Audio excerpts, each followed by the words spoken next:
They got the upside down, balls out soft.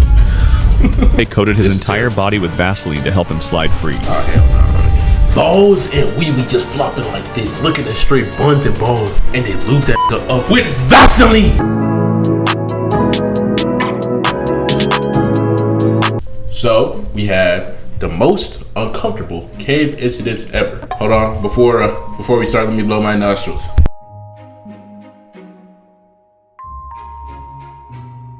Oh my gosh. Most uncomfortable cave incidents ever.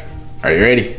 Let's do it. Cenote Temple of Doom Cave Incident. On August 17, 1997, Eduardo Mendez prepared for a diving trip with 5 tourists in Mexico. The tourists were 3 Americans and 2 Canadians. Eduardo was 28 years old and worked as an open water diving instructor for 3 years. By early afternoon, the group arrived at Cenote Temple of Doom. Temple of Doom was a small... This shit looked like some forbidden Okay, let me just stop. A dark hole in the jungle floor about 10 feet across. A wooden ladder went down 16 feet to the water surface. Rebecca Williams was a 34-year-old nurse with her husband Mark. Thomas Chen was a 42-year-old software engineer. I'm back. His wife Lisa we watching cave dives. Hold on. Joy Johnson was a 28-year-old teacher. Joy decided to sit out this dive because she was tired. They had single tanks, minimal lighting, and lacked proper cave diving equipment. Eduardo gave a briefing that emphasized the beauty but didn't focus on the risks. Would you go down there? One by one, they entered the water. The Cenote surface was small and surrounded by limestone walls. Sunlight barely reached into the water, creating a mysterious atmosphere. They checked their equipment and went underwater. At about 33 feet, they passed through a boundary where fresh water meets salt water. Beyond this, the cavern opened into a larger chamber. For 20 minutes, the group explored the cavern zone within sight of natural light. Then, Eduardo made a fateful decision. Rather than staying in the safe area, he led them toward a passage called the Madonna Passage. Hold on. Blow nose break. Hold on. Ooh. That felt good. I'm gonna edit that out. Let's go back. Bless you. Thank you. 2 warning signs marked the boundary between the cavern and the true cave zone. The first sign showed a diver with a red slash through it. The second sign said, "Stop. Prevent your death. Go no further." Eduardo swam past... Yeah, nigga, how them ads feel, bitch. How these ads feel? I'm gonna run them after these warnings without stopping. His clients, trusting his judgment, followed. The Madonna Passage narrowed to about 5 feet wide and 6.5 feet high. As they moved forward, the light from the entrance vanished. After 10 minutes in the passage, they were about 394 feet from the entrance. Their single tanks were running low due to depth, effort, and anxiety. Thomas Chen was the first to signal a problem with his air supply. Eduardo finally recognized the danger and signaled for the group to turn back. In the narrow passage, turning around with 5 divers created confusion. Their movement disturbed silt from the cave floor. Eduardo headed toward the exit, assuming the group was following. Rebecca and Mark Williams became... See all this shit right here? Niggas turning around. They said the ceiling is 6.5 feet high. So my head, I couldn't even stand straight up, and I'm so tall and shit. Like I'm so tall and nonchalant, my nigga. The ceiling, like I have to go back and like scraping my neck and shit. You know what I'm saying? I always scrape my neck and shit. I stand up, I scrape my neck and shit. You know what I'm saying? But like for y'all niggas, y'all could like jump up and down freely in that hole. But like for me and niggas talk like me, you know what I'm saying? Yeah, that shit would not be plausible. All the shit mixed in there, I already know the water looked like chocolate milk, so these niggas is low-key fried, I ain't gonna lie. Let's see though, hopefully they survive, man. Separated in the sudden darkness. Thomas and Lisa Chen, staying together but equally lost, moved in another direction. When Eduardo reached the cavern zone, he realized only he had emerged from the passage. His tank was approaching empty levels. He surfaced quickly and explained the situation to Joy. Eduardo swapped his nearly empty tank for Joy's full one. Without waiting for help, he went back into the water. About 295 feet in, he found Lisa Chen with her regulator out of her mouth. Thomas's air gauge showed near empty. Eduardo immediately shared his air with Lisa and began guiding them out. Thomas followed them. Upon reaching the cavern zone, Eduardo sent the Chens to the surface. Eduardo immediately returned to search for the Williams couple. 50 feet into the passage, he found Rebecca Williams unconscious with an empty tank. He grabbed her and brought her to the surface. Eduardo continued his search and found Mark Williams. Mark was floating motionless with an empty tank. There was nothing Eduardo could do for him. Emergency services arrived and Rebecca Williams was taken to the hospital. Despite medical care, Rebecca died later that evening from drowning and oxygen loss. Fault Cave Incident. On March 21st, 1996, Randy Nigga, that's it? He moved to the other one so fast, nigga, I thought it would... Damn, okay, we get straight into it. I do it. Tim and Eric set out for a day of caving adventure. It was Eric's first ever caving trip. Fault Cave near Denver was no. Y'all see this? Y'all going in or no? First caving experience, y'all going in? Or y'all going in or no? Damn, these shits really exist. What the fuck is this and why is it like that? They really got icicles made of like rocks and shit. What is this? Hell no. Hey, bro. Five bands. I know you like that money, nigga. 5 bands. What you gonna say now? What you gonna say now? 5 bands. I know you need that money, nigga. Half y'all niggas don't got subs. I know you need that money. This the Minecraft shit. Hey, bro. Hey, they say 5 bands. I ain't gonna lie. It depends how long I gotta stay there. You almost got me, but nah. I ain't gonna lie. I don't know what this is. It depends what I gotta do and how long I gotta stay. I ain't gonna lie. Denver. I was born in Colorado. I feel like the state gonna favor me. They know I'm a native, and they gonna nurture me. The cave gonna take me in as its baby and shit. All right, let's see. Known for its dangerous passages.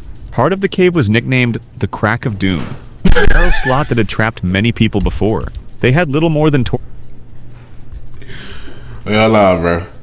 Niggas did. Okay, this is really serious, but hold on. Nigga, it said it trapped many people. Niggas getting trapped in the Crack of Doom. The Crack of Doom, a narrow slot that had trapped many people before. They had little more than torches and basic gear. Randy had done a few caving trips before, but for Eric, this was completely new. They walked through the forest towards the cave entrance. The group squeezed through jagged rocks and narrow passages. Hell no. As they moved deeper, the tight passages became more confining with every crawl. The cave walls pressed in on all sides, but Eric kept going. Then they reached the Crack of Doom, a narrow slot in the cave. Eric attempted to squeeze through, but his body slipped into a head-down position. With each movement, he became more stuck. All the pressure was coming toward his neck and head. Sam and Randy tried desperately to pull him out, but Eric's position, head down and wedged tight, made it impossible. Each deep breath made him feel like his heart would stop. His companions knew they couldn't free him on their own. Randy quickly scrambled out of the cave to get help. Randy used his cell phone to call a local caver, Jim Neely. Jim quickly organized a rescue team. The situation was serious. Eric had been stuck for hours and his strength was fading. The rescue was a slow, careful process. They inspected the Crack of Doom and realized drilling could make debris fall on Eric's head. They went for a different option. First, they took off Eric's clothes to reduce friction. They got this nigga upside down, losing consciousness, dick and balls out soft. They caught this nigga wee and balls out soft, my nigga. Nigga right here, just flaccid, just hanging out like this. This is so embarrassing, bro. Your buns just out, niggas just looking at your buns and balls, bro. This is terrible, I ain't gonna lie. Wow. Against the rock. Then they coated his entire body with Vaseline to help him slide free. Oh, hell no, my nigga. Oh, hell no. This nigga is upside down, losing consciousness, balls and wee just flopping like this, looking at straight buns and balls, and they loop that nigga up with Vaseline. That has to be, nah, you can't return the same after this, I ain't gonna lie. Niggas butt booty naked and oiled up, bro. They was really waiting for that nigga to get stuck. They was waiting for this, bro. Who just randomly brings Vaseline? Ah, hell nah, man, I ain't gonna lie. Nah. Don't threaten me with a good... Alright, bro. The cavers worked quietly, knowing that every second counted. The cold, damp air of the cave made hypothermia a real threat. The position Eric was trapped in made his situation very dangerous. As they applied the Vaseline, they noticed his body starting to shift slightly. This gave them hope. They continued coating every inch of his body. With each application, Eric's body became more able to move. Finally, with one last effort, the team was able to free him. They slid him smoothly out from the Crack of Doom. Eric was able to walk out of the cave with help from the team. Chatron Cave incident. On January 24th, 2000, Eric was able to walk out of the... The team was able to free him. They slid him smoothly out from the Crack of Doom. Eric was able... Y'all think they let him put his clothes back on before he got out? Or the rest of the niggas that didn't go in yet? He pop out, hey, Eric, you made it up! Oh, what's all this? Nigga, they celebrating. Hey, you made it out there. Look at here. They said, what the fuck going on? So they just gradually start looking down. Why the fuck is this nigga naked? I think he put his clothes back on or no? Able to walk out of the cave with help from I say for doing some stupid Chatron shit like Cave that, incident. On come out January naked. 24th, 2011, 4 young adults decided to explore Chatron Cave. There were 2 men and 2 women in the group. They wanted to see if the cave would be good for future club trips. They entered the just cave do around anything. 2:30 p.m. The exploration went well until they started to exit. One of the young men faced a very tight and challenging section of the cave. To get out, he had to go head first through a narrow, hourglass-shaped passage. This passage made a sharp 90-degree turn before getting even narrower. His female companions went through carefully, and he followed. He approached the narrow passage on his hands and knees. As he lowered himself into the pit head first, he misjudged his grip. His leg folded against his chest in a painful position. The rock walls pinched around him, trapping him at the tightest part. Your homeboy right here, what you doing? You're just looking at his buns, his leg, his knee pressed to his chest. What you doing? He trapped right here. What you doing? Your first course of action. First course of action. I mean, you looking right at it. Might as well. You know what I'm saying? If you hungry, cracking. All right. Got bro in a fatality. I ain't gonna lie. This sniffing. This is this is. He was completely upside down with his head on the cold, hard ground. Panic set in quickly. His female companions tried to pull him free but couldn't. They tried to lift him, but their strength wasn't enough. After 20 minutes, they realized they needed help. One of them scrambled out of the cave and called 911. The young man's leg was twisted painfully against his body. Blood pooled and rushed to his skull, creating unbearable pressure. His vision became blurry and his thoughts became confused. A local resident heard the emergency call and contacted his friend Jerry Bowen. Jerry was an experienced caver. Jerry and his son Stephen quickly drove to the site. Stephen was smaller, so he was chosen to go in. One of the women volunteered to guide Stephen back into the cave. When Stephen finally reached the trapped cavern, they were face to face. Stephen began chiseling away at the rock. His heart was pounding as he tried not to injure the trapped man. The work was slow and nerve-wracking. The trapped man had slipped further down, making it harder to reach the rock. With the man's friend pulling from above and Stephen pushing from below, they got him into a slightly better position. Stephen resumed chiseling, carefully removing the final rock. With a collective push and pull, the man's leg finally popped free. At 10 p.m., nearly 8 hours after the ordeal began, the rescued man finally... Yo, this nigga was stuck upside down for 8 hours. Nigga, that is a whole school day, bro. That's longer than a school day, bro. What the fuck? Nigga was stuck for 8 hours. Emerged into the night air. He was flown to a hospital for evaluation. Miraculously, he had no serious injuries. Ignore this. Nice try, but remember, O for out. Electron. Culverson Creek Cave incident. If y'all want to pay for that, November 28th, 1985, 7 friends who loved exploring caves went to Culverson Creek Cave in West Virginia. There had been a lot of rain recently, which caused flooding in the area. When they entered the cave, they found a passage that was 5 to 8 feet wide. A shallow stream flowed quickly over loose rocks on the cave floor. The group walked forward, not knowing what was about to happen. Only about 50 feet into the cave, they came to a huge boulder, a 5-foot-tall rock that was blocking part of the passage. Damn. This hoe taller than all y'all niggas in here, bro. Damn, what the fuck? What would y'all do like seeing a mountain this enormous? You feel me? Seeing a 5-foot tall rock, like I know y'all niggas would be about right here in stature. Like this would be me like up here just trying to like oversee this shit. But like y'all niggas like up here. What would y'all do seeing this absolute boulder of a mountain? You feel me? What would y'all do?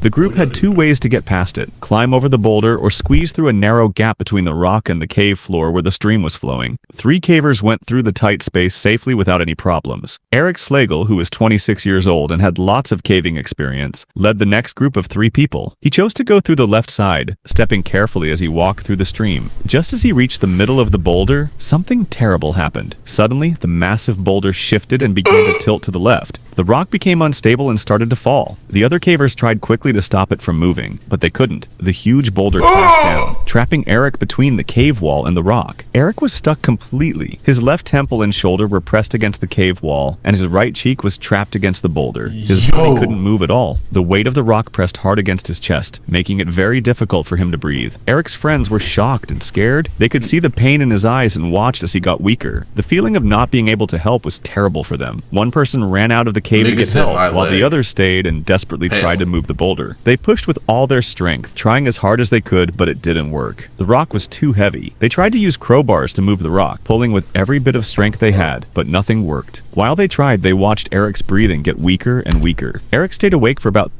Why do people do this? Gang.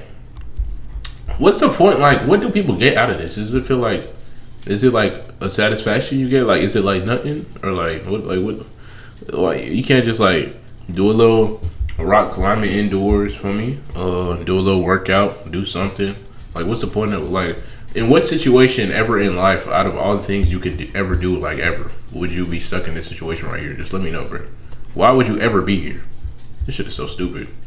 3 minutes after the boulder fell. Soon his body stopped moving. A small amount of blood came from his nose and his pulse was getting weaker. One of the cavers tried to hold him up, hoping to take some pressure off him, but it didn't help much. At 4:20 in the afternoon, nearly an hour after the accident, they finally had a hydraulic jack. With a team of rescuers, crowbars, and the jack, they managed to move the boulder just enough to free Eric's body. His friends carried him to a drier part of the cave, just 20 feet away, and immediately started CPR. With every chest compression and every breath they tried to give him, they hoped they could bring him back. But Eric wasn't responding. His skin had turned pale, and although his body was still warm, his life was slipping away. At 5:25 in the evening, Eric was finally carried out of the cave on a stretcher. He was rushed to the hospital. Despite everyone's best efforts, it was too late. Eric Slagle died from his injuries. What? On May 25th, and then you gonna move on like it's nothing. Molyneux, pause and let me digest. This nigga died. Ah, hell no, man. Yeah, hell nah, bro. Yeah, R.I.P. Eric, bro. What happened? I was on ads. Basically, too little, too late. Nigga got clipped by the rock, bro. Sad sight, bro. R.I.P. Eric, man. And a cave trip. Chris was 36 years old and had explored caves before. He wanted to take his family to Rink Cave in Washington. Chris brought his wife, Michelle, and their 3 children. They drove to the mountains in their car. Now, we're going to get to the bottom of this now. In what situation would you want to bring your whole family, your wife and kids, into this place? Does this look like a place your wife and kids would want to be, my nigga? No Disneyland. Y'all want to go on an adventure? Yay, Disneyland! I ain't saying nothing about Disneyland. You see this big black cave right here? Like, bro, why? Hey, bro. It is what it is. Washington. Chris brought his wife, Michelle, and their 3 children. They drove to the mountains in their car. Chris parked the car about 200 yards from the cave entrance. They found a dark opening in the ground. Chris was not sure if this was the right entrance to Rink Cave. He decided to go inside alone first to check if it was safe. The cave entrance got smaller as he went deeper underground. After 100 feet, Chris found a tiny crawlway that was only 18 inches high. He looked at his cave map with his headlamp. Chris thought the crawlway... Surely not. Surely you don't see something 18 inches wide, almost as long as my schlong, and try to put your whole adult human male body down that hole, right? Would lead to the main part of the cave. He crawled through the tight space. When he came out, he was in a bigger passage. Chris started walking. He walked for a long time but could not find the main part. Chris found rocks that had fallen from the ceiling. This was not shown on his map. He climbed over the rocks and kept walking. Chris couldn't find the main part. He decided to go back. Chris turned around and walked back the way he came. Finally, Chris reached what looked like the crawlway, but it was completely blocked with dirt and rocks. Chris realized he was lost. Chris turned back and walked the way he came. He walked for a long time again. Then he found another blocked entrance that looked exactly the same. This confused Chris because there should only be one blocked entrance. To test something, Chris made a big X in the dirt. He walked in the opposite direction and counted his steps. After 400 steps, his headlamp showed the same X in the dirt. Chris realized he was trapped in a circle. The cave passage went in a loop with no way out. Chris walked around the loop many times. He had been underground for over an hour. He tore pieces of his map and left them at different spots. This helped him know where he had already looked. After 5 hours, Chris was... So he tore his map. It's helping leave a trail, but at the same time, now that nigga doesn't know where he's going. So he's been walking around for 5 hours, or was it an hour, 5 hours? Who knows? He's walking in circles.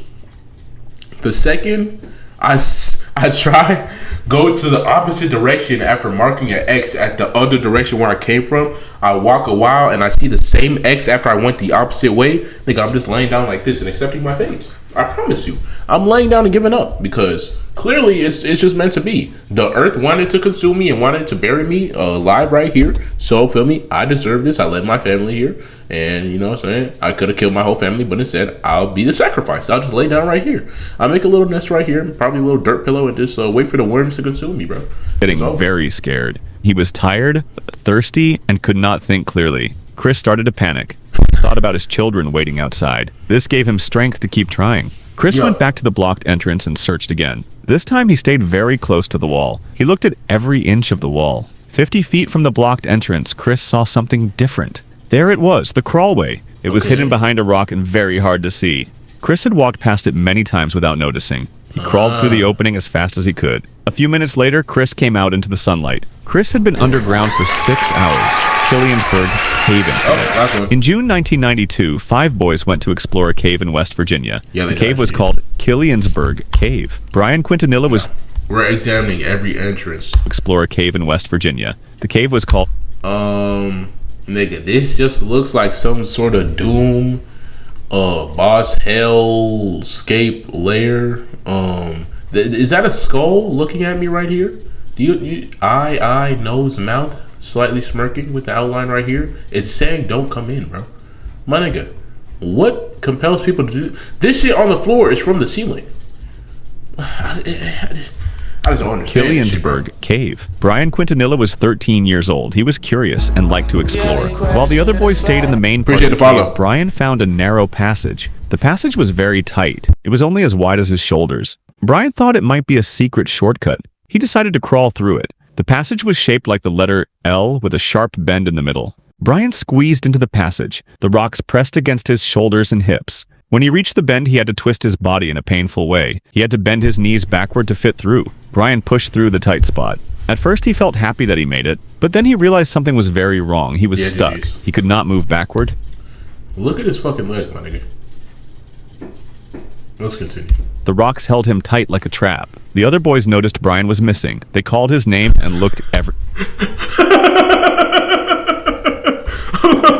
The rocks held him tight like a trap. The other boys noticed Brian was missing. This animation's stupid as fuck, bro. Nigga's friend is down there dying. Why did he animate their mouths like this? Where's Brian? They called his name. Brian! Mike! And looked everywhere. Nah, bro. Finally, they heard his voice calling back. They found the passage where he was stuck. They could only see his legs sticking out. The boys tried to pull Brian out by his legs. Nothing worked. Brian was in a lot of pain. The scout leader was Brian's mother. She rushed to help her son. She crawled as close as she could to the passage. Brian's mother knew what they had to do. Brian would have to twist his body backward the same way he went in. It would hurt, but it was the only way to get him out. She grabbed his legs and told him to start moving. Brian screamed because it hurt so much. His skin scraped against the rocks. Every inch was painful. Inch by inch, Brian's mother pulled him out. It took a very long time. Had that nigga hitting the scorpion. Finally, Brian's body came free from the tight spot. When Brian got outside, he collapsed on the grass. Damn. He was breathing hard. Brian's body got better in a few days. Okay. In today's fast-moving world... No, thank you. Well, lesson, don't go in no caves, and if you do, prepare to be oiled up naked and or die. You know what I'm saying? And or die. Either one. Pick your poison, but more of the story, don't do that shit, bro. Don't do that. Don't do that, bro. At least he made it, yeah. At least he made it. GLE credit, switch at the swag. I'm spanking these niggas, got belt to their ass. I'm paying the pitch, I'm out like through the ride. Ain't going outside, ain't part of the pack.